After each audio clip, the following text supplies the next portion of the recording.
Hello மக்களே, ஜீவா மீனாட்சி செம்ம இன்ட்ரெஸ்டிங்காக போயிட்டுருக்கு. நம்ம மீனாட்சியும் அப்பாத்தாவை எதிர்த்து ஜீவாவோட வீட்டுக்கே வராங்க. அப்படியே தேனுக்கு உதவியாக இருந்துட்டுருக்காங்க. இதை பார்த்துட்டு இருந்த அப்பாத்தாவை இன்னைக்கு நைட்டுக்குள்ளே எப்படி தான் இவங்க இந்த எம்ப்ராய்டரிங் ஒர்க்கை முடிக்க போகிறாங்கன்னு நானும் பார்க்க தானே போகிறேன்னு சொல்லிட்டு ஒரு செயல் பண்ணுறாங்க. அதிலிருந்து செம மாசா நம்ம தேனுக்கு ஜீவா உதவுறாங்க. இதை பார்த்துட்டு இருந்த நம்ம மீனாட்சிக்கு ஜீவாவோட மனசை பற்றி புரிய ஆரம்பிக்குது. ஒரு கட்டத்தில் மீனாட்சிக்கு ஜீவாவை பிடிக்க ஆரம்பிக்குதுன்னே சொல்லலாம். வீடியோக்குள்ள போகிறக்கு முன்னாடி நம்ம சேனலுக்கு சப்ஸ்கிரைப் பண்ணுங்கள். அப்படியே பக்கத்தில் இருக்க பெல் ஐக்கனை கிளிக் பண்ணிடுங்க. அப்போ தான் நான் போடுற வீடியோலாம் உங்களுக்கு நோட்டிஃபிகேஷனாக வரும். அப்பத்தா பண்ணக்கூடிய கொடுமை எல்லாம் நம்ம தேன் ரொம்பவே சகிச்சிட்டு இருக்காங்க. சரி, எப்படியாவது அப்பத்தா சொன்ன மாதிரி இந்த எம்ப்ராய்டிங் ஒர்க் எல்லாம் முடிச்சிட வேண்டியதான். ஆனால் நம்ம ஒரு ஆளாக மட்டும் எவ்வளோ நேரம் தான் கஷ்டப்பட வேண்டியது இருக்கோ அப்படின்னு சொல்லிட்டு நம்ம தேன் என்ன தான் மனசுக்குள்ளே இருந்தாலும் அதை வெளிக்காட்டாமல் அப்பத்தாவுக்காக பயந்துக்கிட்டு அதில் இருந்து எல்லா வேலையும் செய்ய ஆரம்பிச்சிட்ருக்காங்க. ஆனால் அப்பத்தாவை எதிர்த்து யாருனாலும் எதுவும் சொல்ல முடியாமல் நம்ம தேன் அப்படி இருந்துட்டு இருக்கும்போது ஒரு கட்டத்தில் நம்ம மீனாட்சியை தேனுக்கு ஃபோன் கால் பண்ணுறாங்க. என்னாச்சிக்கா, என்ன எல்லா வேலையும் முடிஞ்சுதா அப்படி கேட்கும்போது நம்ம தேனும், இல்லை மீனாட்சி, நான் ஒருத்தி மட்டும் எப்படி இந்த வேலையை செய்ய முடியும், அதில் வேற நாளைக்குள்ளே இதை முடிச்சு கொடுக்கணும்னு சொல்லியிருக்காங்க. என்னால் இதெல்லாம் முடியுமான்னு தெரியல. இந்த விஷயத்தை பற்றி அப்பாத்தா கிட்ட சொன்னான்னா கண்டிப்பாக ஏதாவது கோபப்படுவாங்க, அதான் எனக்கு கொஞ்சம் பயமாக இருக்குன்னு சொல்லும்போது மீனாட்சியும், எதுக்கு தேனு நீ கவலைப்பட்டுட்டே இருக்க, எப்படியாவது இதை முடிச்சிடலாம், இதை முடிக்கிறதுக்கு நான் மட்டும் பண்ண முடியாது, இன்னும் ஒருத்தங்களையும் உதவிக்கு கூப்பிடுறேன்னு சொல்லிட்டு அப்பத்தா கிட்ட சொல்லி பாரு அப்படின்னு கேட்கும்போது நம்ம தேனும், நீ சொல்கிறது எல்லாம் சரியாக தான் இருக்கா, ஆனால் அது யார் வருவா அப்படின்னு கேட்கும்போது மீனாட்சியும், வேற யார், நானே உனக்கு ஹெல்ப் பண்ணுறேன் அப்படி சொல்கிறாங்க. நம்ம தேனும், ஏற்கனவே நீ ஒருக்கா வீட்டுக்கு வரும்போது அப்போ தான் என்னெல்லாம் சத்தம் போட்டு தெரியுமா, என்னால் நீ மட்டும் அவமானப்பட்டு நிற்காண்டா அப்படி சொல்லிட்டு நம்ம தேனும் மீனாட்சிகிட்ட சொல்லும்போது மீனாட்சியும், நீ அதை பற்றியெல்லாம் எதுக்கு கவலைப்படுற, எப்படி இருந்தாலுமே சீக்கிரத்தில் அந்த எம்ப்ராய்டரிங் வேலையெல்லாம் முடிச்சு கொடுத்துட்டேன்னா அதுக்கப்புறமா நீ நினச்ச மாதிரியே மாமாவும் நீயும் சேர்ந்து ட்ரிப்புக்கெல்லாம் போகலாம்ல அப்படி சொல்லிட்டு நம்ம தேனை சமாதானப்படுத்துகிறாங்க. நம்ம தேனுக்கிட்ட, சரி நீ எப்படி இருந்தாலுமே அப்பத்தா கிட்ட பேசிப்பாருன்னு சொல்ல ஆரம்பிக்கிறாங்க. அதே சமயத்தில் அப்பத்தா அவன் நம்ம தேனிக்கிட்ட என்ன எல்லா வேலையும் முடிச்சிட்டியா, சீக்கிரமாக முடிஞ்சிடும் தானே, கரெக்டான சமயத்தில் கொடுத்துடலாம்ல அப்படின்னு கேட்கும்போது நம்ம தேனும் ரொம்பவே தயக்கத்தோட, இல்லை அப்பத்தா, நான் ஒருத்தி மட்டும் இப்படி பண்ண முடியாது, நாளைக்கு வேறு கொடுக்கணும்னு சொல்கிறீங்க, கண்டிப்பாக மீனாட்சி இதில் உதவுனானா செய்ய முடியும் அப்படின்னு சொன்ன உடனே அப்பத்தாவும் ரொம்பவே கோபப்பட ஆரம்பிக்கிறாங்க. யார் அந்த வாயடியா, அவளை எல்லாம் இந்த வீட்டுக்குள்ளே நான் ஏற்றவே கூடாதுன்னு சொல்லியிருக்கேன், அப்படி இருக்கும்போது அவள் எனக்கு உதவியாக பண்ணுவா அப்படின்னு சொல்லிட்டு என்கிட்டே என்ன தைரியம் இருந்தால் கேட்பா அப்படின்னு சொல்கிறாங்க.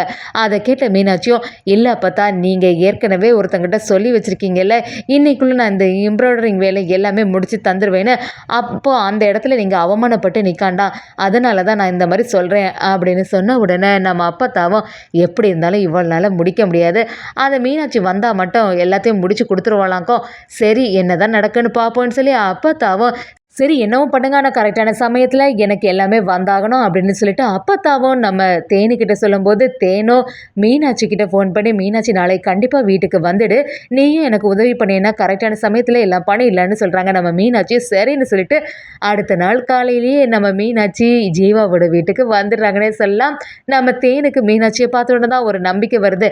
ஆனால் அப்பத்தாவுக்கு மீனாட்சியை பார்த்தோன்னா பயங்கர கோபம் ஆகி, என்னவோ இந்த ஒரு வேலைக்காக தான் இவளெல்லாம் இந்த வீட்டில் ஏற்றுறேன், இல்லைனா இவளை இந்த வீட்டுக்குள்ளேயே ஏற்றிருக்க மாட்டேன்னு சொல்லிட்டு சத்தம் போட ஆரம்பிக்கிறாங்க.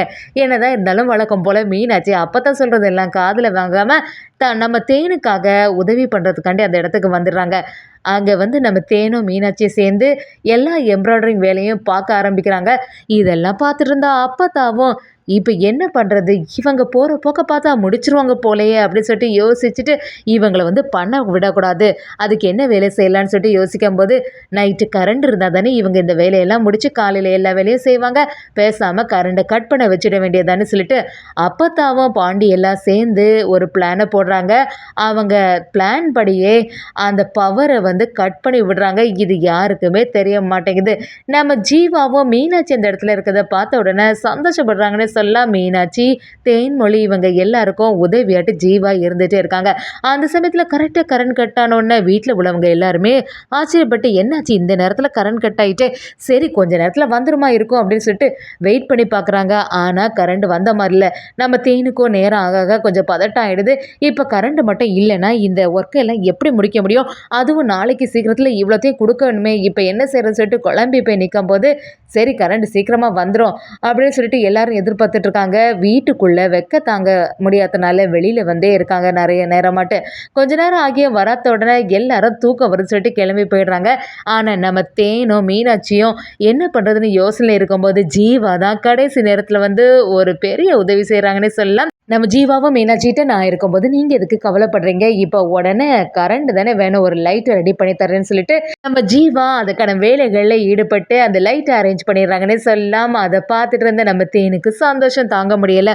ஒரு கட்டத்துல நம்ம தேனும், மீனாட்சியும் சேர்ந்து அந்த எம்ப்ராய்டரிங் வேலை எல்லாத்தையுமே முடிச்சு வைக்கிறாங்க. ஜீவாவும் தூங்காம அவங்களுக்கு துணையாவே இருந்துட்டு இருக்காங்க. வீட்ல எல்லாருமே தூங்கிடுறாங்க. அப்பத்தாவும் காலையில எழும்புன உடனே எப்படி இருந்தாலுமே கரண்ட் இவ்வளோ நேரம் ஆகியும் வரல. இவளுகள்னால எதுவுமே செய்திருக்க முடியாது.